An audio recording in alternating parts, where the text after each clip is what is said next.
Así que bueno, vamos a pedir unas palabras a Fernando. Bueno, buenas tardes a todos. Yo no lo voy a aburrir. La Lilita siempre nos dice que tenemos que hablar antes que ella, porque si no dice que ella los aburre a ustedes. Yo creo que nosotros los aburrimos a ustedes y ustedes vienen a escucharla a ella. En primer lugar, muchas gracias a todos ustedes por venir a escuchar una presentación de un libro que en realidad es un libro que invita a la reflexión, no es un acto político, o mejor dicho, no es un acto político tradicional. De ayer, Lilita, Alicia, vos corregime porque yo estoy medio perdido ya en el tiempo, estuvimos en Serpeñi y Lilita decía que en realidad este libro y ella misma no pertenecían al mundo de la política, pero que hablaban de las decisiones que a lo largo de la historia los hombres y las mujeres tenemos que tomar respecto de los valores y por tanto respecto de las decisiones políticas. Ella misma decía que no forma parte del mundo de la política, pero que todos los días hace política. Eso decía. Es una actividad en su doble condición. Nos dicen, pero ustedes están de campaña acá o están presentando un libro. Y la verdad que cuando uno habla de valores y la verdad que cuando uno habla de cómo vive su propia vida personal y cómo vive su propia vida política, una cosa no se puede separar de la otra. La verdad que es así. Lilita les va a contar que es un libro que habla de la historia de la libertad y en realidad es la historia de la pelea de cada uno de nosotros para decidir si hacemos el bien o si hacemos el mal. Y esa pequeña y cotidiana, diaria decisión termina definiendo en su conjunto si como sociedad vivimos mejor o si vivimos peor. Nosotros el otro día decíamos que con nuestra decisión personal podemos decidir si cambiar la historia de la Argentina, si cambiar la historia del Chaco, si cambiar la historia de Resistencia, si cambiar la historia de nuestras casas. Y es tan simple como eso, no es tan fácil como eso, porque nosotros peleamos también contra nuestras propias tentaciones y miserias. Pero me parece que se puede. Cuando después de alguna actividad política, o en una charla, o en un programa de televisión, hacemos un raconto de todos los problemas que tenemos, si uno se pregunta hace 6 o 7 años si teníamos más o menos esperanzas de vivir mejor a las que nos hacemos hoy, hoy creo que tenemos muchos más problemas que hace 6 o 7 años y siempre nos preguntamos ¿por qué? ¿Por qué avanzó la corrupción? ¿Por qué avanzó la pobreza? ¿Por qué no solucionamos la inflación? ¿Por qué no podemos progresar y sostener nuestros comercios abiertos? ¿Por qué no podemos generar trabajo? Cosas tan sencillas como esas. Y la respuesta es porque definitivamente tal vez no hemos exigido entre nosotros y a nuestros gobernantes lo que les tendríamos que haber exigido. Este libro en realidad, Lilita lo va a contar mucho mejor que yo, habla justamente de eso, de plantarnos luego de nuestras propias críticas a decir, bueno, ¿y qué tenemos que hacer para vivir mejor? ¿Qué tenemos que hacer para empezar a solucionar los problemas de nosotros como sociedad? ¿Qué tenemos que hacer para no volver a decir, después de que elegimos un nuevo gobierno, pero otra vez me equivoqué o otra vez me mintieron? La verdad que cada vez que nosotros elegimos en una elección o que elegimos en nuestras propias vidas personales, tenemos que saber que esa elección tiene consecuencias. Y que esas consecuencias en realidad no son solo para nosotros, sino son para un conjunto. Así que yo no sé dónde está Lilita, creo que estará llegando en este preciso momento. Nos va a decir que los dilemas que tenemos hoy, en el 2014, en la Argentina, son los mismos dilemas que ha pasado la humanidad a lo largo de su existencia. Y que algunas personas fueron ejemplo de cómo podemos resolver ese dilema entre libertad y sometimiento de la mejor manera, es decir, luchar y pelear por la libertad, no solo la nuestra, sino la de los demás, y poder progresar viviendo esa misma libertad. También les voy a poder explicar que la libertad no se nos regala, no se nos viene dada, que es un trabajo. Que si bien algunos otros hombres y mujeres antes que nosotros, por ejemplo, para recuperar la democracia en la Argentina, tuvieron que luchar por la libertad de la Argentina y salir de un gobierno dictatorial para poder vivir en democracia, esa democracia hay que sostenerla. Y ese sostenimiento es una lucha diaria. Porque ojo que toda sociedad puede retroceder. Y esto lo decimos siempre con esperanza y optimismo, pero lo decimos también convencidos de que es un trabajo que tenemos que llevar adelante. Yo no los quiero aburrir más, quiero decirles que nuestro trabajo personal, creo que el de la mayoría de los que estamos acá, es luchar y pelear por la libertad, es luchar y pelear por vivir en una sociedad alejados de la corrupción, alejados del narcotráfico, es luchar y pelear para producir y generar trabajo, es luchar y pelear para vivir en paz. Pero no nos tenemos que olvidar que todo eso requiere esfuerzo, requiere compromiso y requiere trabajo. Así que les agradezco muchísimo por haber estado acá.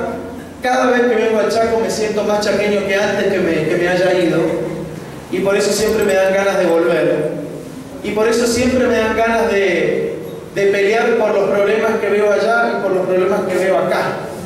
El otro día Lilita decía, me siento más chaqueña que nunca, pero no voy a hacer ninguna diferencia entre un pobre chaqueño o un pobre formoseño o un pobre neuquino.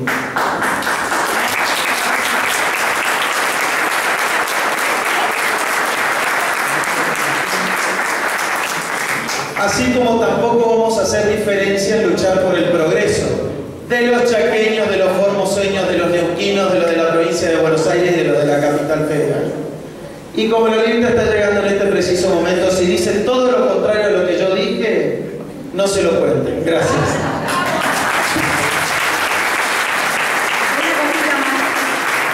El libro está acá para la venta, sale 150 pesos.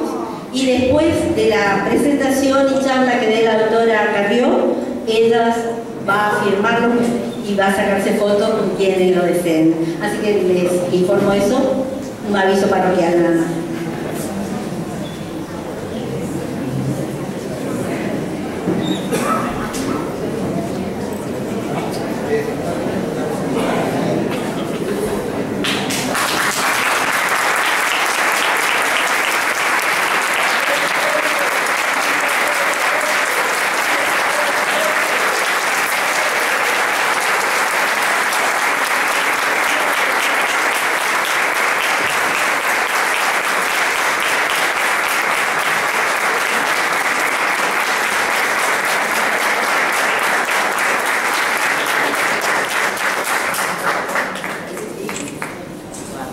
Damos la bienvenida entonces a la doctora Elisa Carrió.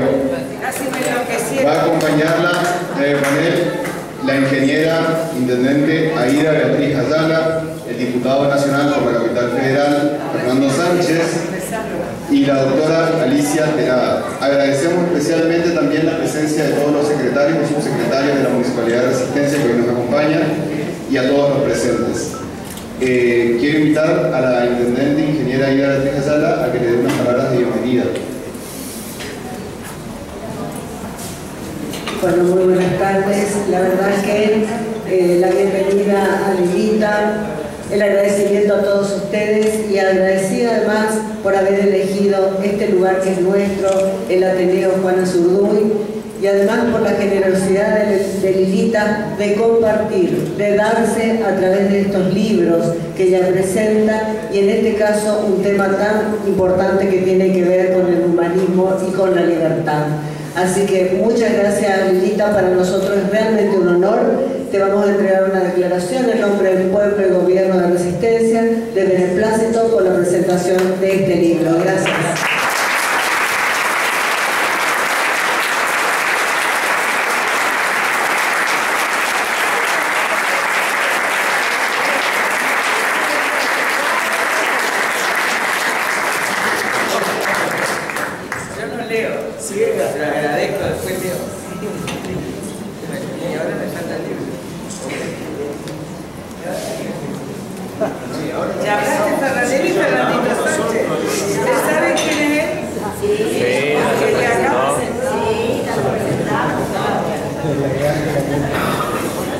Bueno, gracias por estar, por venir y para contarles un poco este libro que tiene que ver con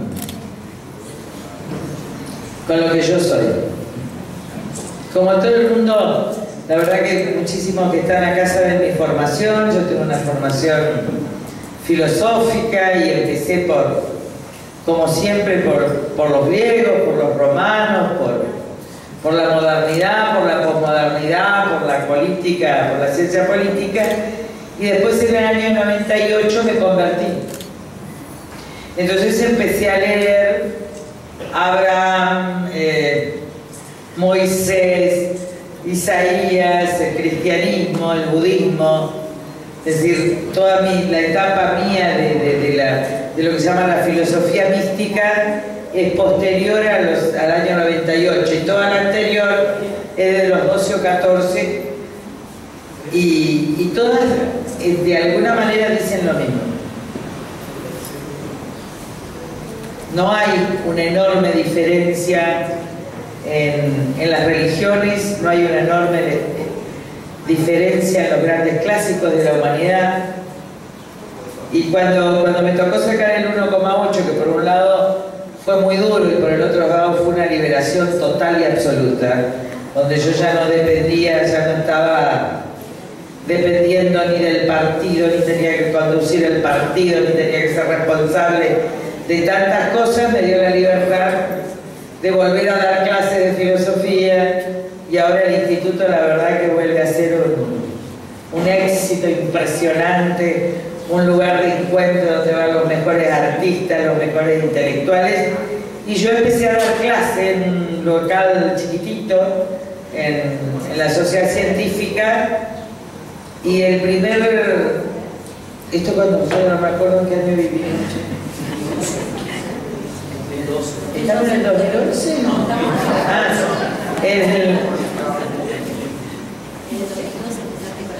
Empecé. En el 2012, perdónenme, pero no soy como Cristina para las fechas ni como Capitán para los números.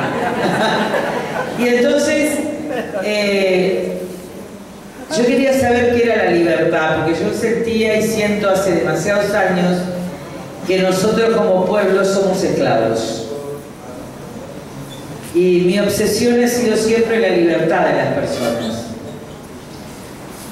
Y nunca he tenido una ideología, yo no creo en las ideologías, pero no creo en las ideologías no por razones políticas, sino por razones filosóficas. Toda la vida he sido una humanista, y en todo caso el humanismo ha tenido dos vertientes: el humanismo liberal por un lado y el humanismo marxista por el otro. Una expresión es John Locke, pero otra expresión es Lenin. Lo cierto es que ambos terminaron en la explotación del hombre como el neoliberalismo, y ambos, de alguna manera, derecha e izquierda, terminaron en las mayores matanzas del siglo XX. Porque en la Segunda Guerra Mundial ustedes ven que en nombre de la alianza se produce Hiroshima y Nagasaki. Y en nombre del imperio de la raza aria y de los nacionalismos e imperialismos se produce la matanza de 6 millones de judíos. Entonces, como he leído mucho eso y he leído mucho a Hannah Arendt, soy una descreída de las ideologías, porque creo que las ideologías, en vez de abrir la cabeza a la libertad, la cierran y terminan justificando cualquier cosa en nombre de las ideologías. Y además creía que la Argentina es un ejemplo típico donde los ladrones roban por derecha y roban por izquierda, y la gente se alimenta de ideologías y no descubre los ladrones en el patio de la casa. Entonces empecé y de tanto conocer tanta gente, tanta a lo largo de tanta vida tan rica que gracias a Dios pude tener acá, con mis padres, con mi familia, y después en Buenos Aires, y después en la Argentina y en otros lados del mundo, me di cuenta que la gente, la verdad, que se distingue entre decente e indecente, y que con eso basta, entre buenas y malas personas, y que nadie es culpable de haber nacido pobre, pero tampoco nadie es culpable de haber nacido rico. Y que en las izquierdas argentinas había un gran prejuicio que en realidad lo único que era un poco de resentimiento, de decir que porque alguien había nacido medianamente rico ya era un crápula y una idealización consecuente de los pobres que tampoco era real. Hay muchísimos pobres buenos, pero hay muchos pobres que son hijos de puta. Perdón la expresión. Es decir, que el corazón humano no depende del lugar donde nace, sino que qué hace ese corazón con eso que le dio la vida. Es decir, cómo progresa, cómo da, cómo... Y me preocupaba mucho lo que se llama la libertad de Tinelli. Esa especie de estética que sustituye la belleza por la burla. Entonces, lo bello se ha cambiado por el entretenimiento, pero además el entretenimiento ya no es un entretenimiento inocente, sino que promueve la burla de los otros. Se ríe con el padecer o con el defecto de los otros. Y esto es algo que Adorno, un gran filósofo de dialéctica, me voy a parar porque si no nadie me ve atrás, dialéctica de la ilustración ya lo alentaba, es decir, ¿qué era lo bello? Y dice, lo bello pasa a ser la industria cultural. ¿Y qué es la industria cultural? Mi amor, ¿me permitís? ¿Y qué pasa? ¿Y qué es la industria cultural? ¿Y qué es la industria cultural? La industria del entretenimiento. ¿Y qué entretiene? La burla. Es decir, que de la belleza a la burla, dice, la industria de masas, finalmente la industria cultural de masas, lo que fomenta es el resentimiento del otro burlándose de los otros. Y en eso consiste hoy la industria cultural masiva en el mundo. Por eso Adorno planteaba ahí la aniquilación del sujeto. Dice, esto ya... ¡Ah, mira! Esto es el fin. Esto lo escribió en el año 45, lo actualizaron en el año 69. Pero ahora se lo ve, a lo mejor cuando yo enseñaba en la facultad estas cosas no se entendían, pero ahora... También me preocupaba la libertad que yo veía y que se ve hoy acá, pero se ve en Buenos Aires y se ve en todos los lugares del mundo, que es la libertad del quiero. Yo tuve varias discusiones en la Cámara acerca de la libertad del quiero. Si vos sos autónomo, si vos sos libre, podés hacer lo que querés. Tipo Moria Kazan. Yo llamo a la libertad de Moria Kazan para que, si querés llorar, llorar, si querés hacer otra cosa, hacer otra cosa, si querés estar, la libertad como querer. Entonces me propuse a lo largo de estas clases, este libro tiene el tomo 2 que sale a fin de año, bueno, salen 3 libros a fin de año, así que después lo voy a explicar. Pero estos son... Empecé a ver qué era la libertad para los antiguos.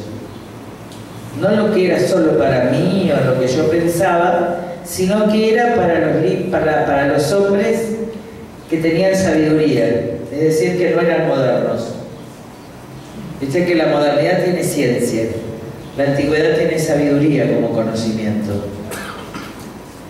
Y ahí me encontré, y ustedes se van a encontrar en el primer tomo, que yo no se los recomiendo la lectura a nadie, salvo que les guste la filosofía mística o que lleven todo el libro desde el 2 y después terminen en el 1, porque es bastante difícil, porque es la más compleja de las libertades que se haya dado jamás, que es la libertad de Abraham. Ustedes saben que Abraham es un hebreo, es un hombre al que Dios le dice, su voz interior le dice a los 70 años que deje todos sus bienes, que deje todo lo que tiene y que parta en busca de la tierra de Canaán. Y además le promete a una mujer de 70 años, es decir, menopáusica, ¿está claro? Que va a tener un hijo. Es decir, lo invita al desapego personal absoluto. No es alguien que va a llegar linealmente, es alguien que tiene que deshacerse de todo lo que fue y de todo lo que tuvo. Y además ir en pos de una promesa que era imposible. Que era imposible. desde el punto de vista de la biología, aún primitiva. Y él lo hace. Y él lo hace, y tiene dudas, y se acuesta con la esclava, y tiene Ismael, y sigue teniendo dudas, porque no hay fe sin duda.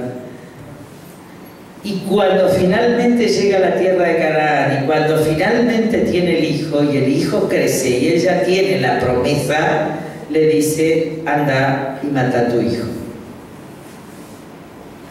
Es mentira que Dios quería matar al hijo de Isaac, a su hijo, al hijo de Abraham, sino es que Dios estaba probando en su fe a Abraham.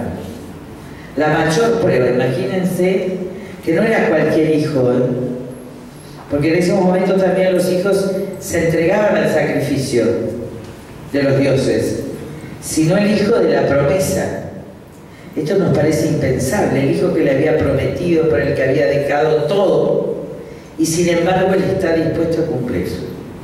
Entonces cuando llega a Oreb, que es ahora donde está la mezquita, en Jerusalén, ¿vieron donde está el muro? El muro de los judíos adentro, ese es el monte de Oreb.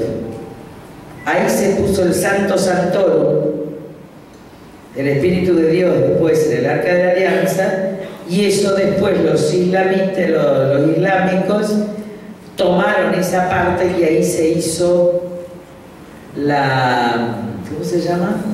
La mezquita.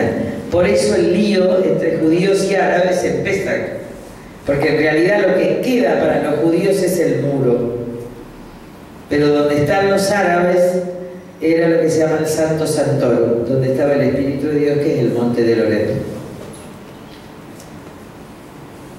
Y esta reflexión ha dado lugar a uno de los mejores libros de la filosofía, que yo se los recomiendo a los que les guste filosofía, que se llama Temblor y Temor de Kierkegaard, que es el fundador de la filosofía existencial.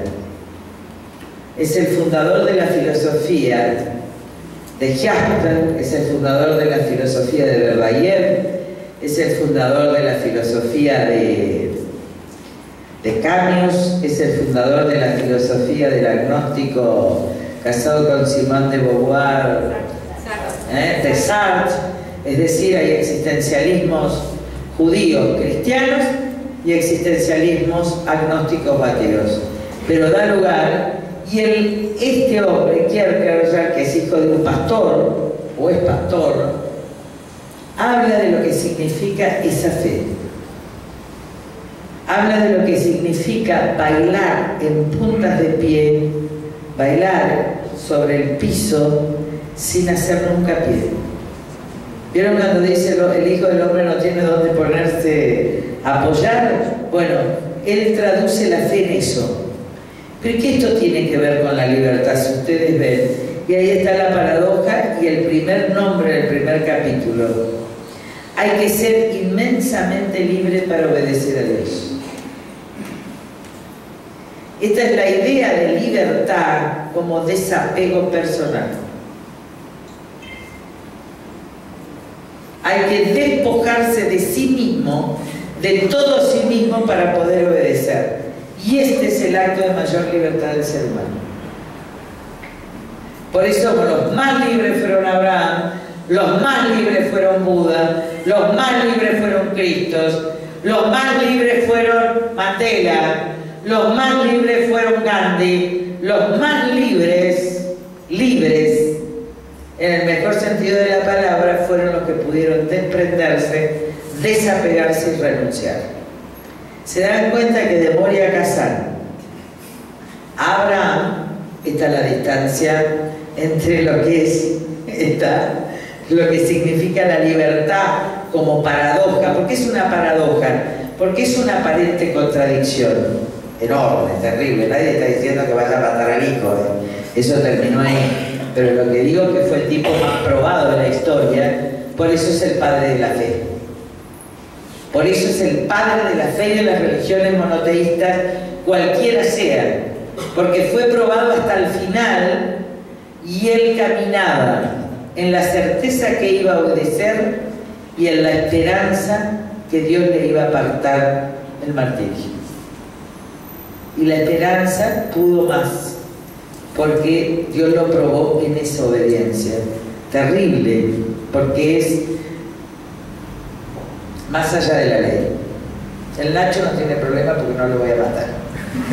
Entonces, el segundo capítulo trata de la libertad de un pueblo, y ahí sí es tan parecido a la Argentina. Yo lo escribí, saben que cuando hubo las grandes manifestaciones acá también y en Buenos Aires, los chicos de los blogs, muchos políticos lo usaron, pero a mí fueron a verme siempre, y entonces yo dije, yo lo único, esto es de ustedes, esto es del pueblo, esto no me pertenece, pero yo les puedo enseñar una estrategia, que es una estrategia de salida de un pueblo a la libertad. Y les puedo explicar un modo, que es la no violencia. Si esto, por eso vieron que yo los mandaba al obelisco, que no vayan a Plaza de Mayo, que vayan al obelisco. O sea, hay una forma de salir, que es como salieron los hebreos de Egipto. Miren, el éxodo, la salida de Egipto, ahí se inventa la noción de libertad. Ahí se inventa, no el nombre, porque la palabra libertad viene de libertos, de los griegos. Pero solo el que fue esclavo puede saber lo que es ser libre. Y la noción salió de este relato. Supongo que ustedes no crean. Bueno, pero este relato es... Yo pinto ahí al Dios que es un gran estratega político. Que el político que no lea las estrategias de Dios o de Yahvé en el Antiguo Testamento, no hay otro libro de estrategia, ni militar, ni política, de un grande entre los grandes, que es cómo juega él con los hombres de la historia. ¿Qué hace? Él quiere salvar a su pueblo y quiere sacarlo a la libertad. ¿A quién elige? A un tartamudo. ¿Entendés? Elige a un tartamudo. Ustedes imagínense, el pueblo judío era esclavo, pero estaba cómodo, porque ser esclavo es muy cómodo. ¿Qué es eso lo que somos nosotros? Nosotros los argentinos somos esclavos porque somos cómodos.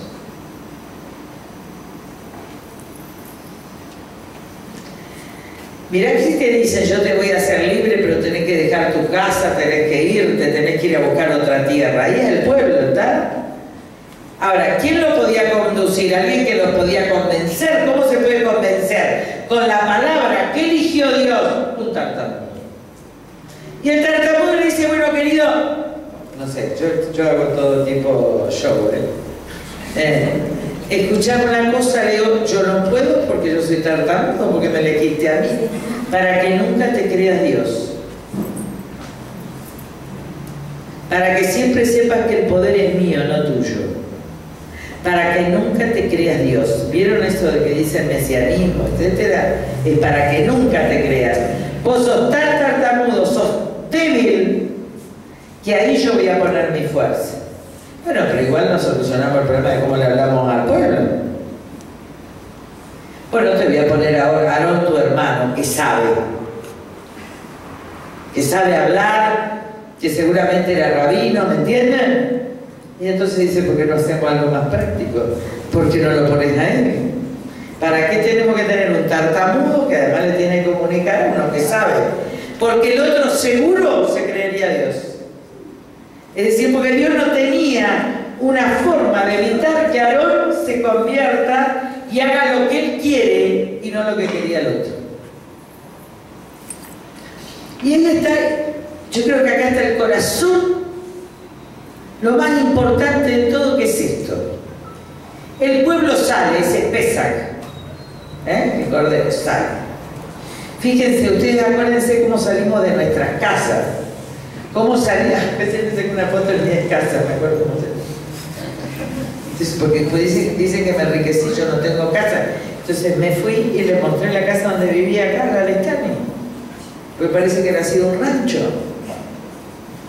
Entonces, fíjense ustedes cuando salen de su vida, los que salen de un divorcio, los que se van a vivir solos, los que se casan, los que tienen que emprender algo por primera vez, los que salen a estudiar, todos, cuando uno sale, porque el faraón no es el faraón de Egipto, el faraón es cualquier faraón. El faraón lo tenemos en la casa, el faraón lo tenemos adentro nuestro, el faraón lo tenemos en la escuela, el faraón es la figura del poder que retiene, que da comodidad.